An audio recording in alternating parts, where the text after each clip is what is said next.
past, few people successfully withstood Cutter, and Kendall doubted that reality had changed.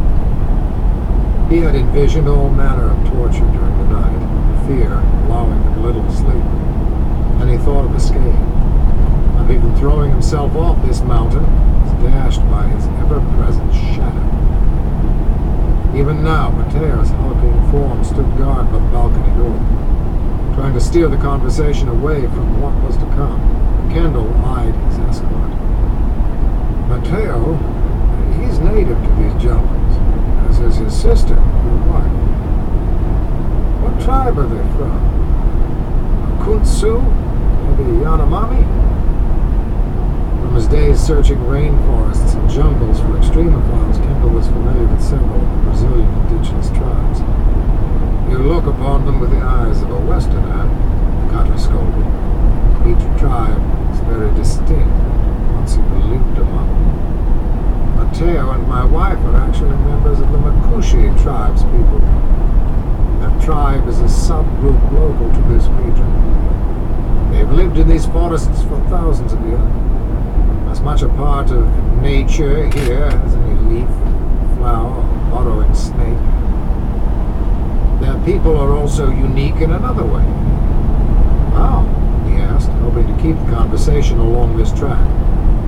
The tribe demonstrates an unusual number of twin births, both paternal and identical. In fact, Ashu was born in triplet grouping, a very unusual one. She has an identical sister and a fraternal brother, Mateo. Kendall crinkled his brow.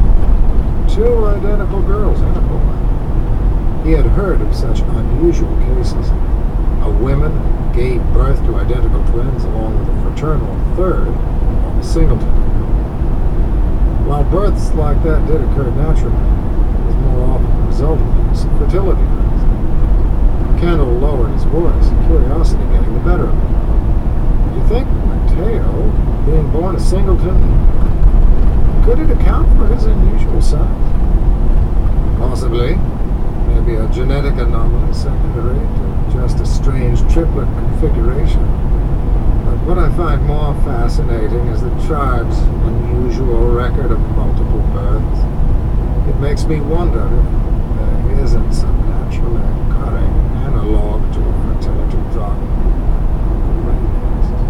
Undiscovered pharmaceutical. It was an interesting proposition.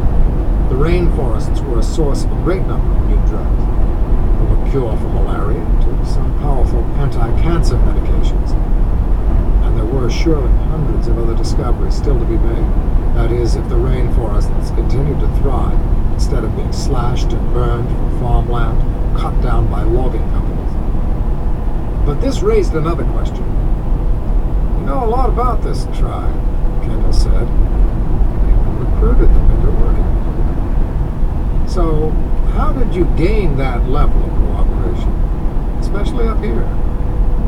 As I recall, most natives fear these Tepui. Not so the Makushi.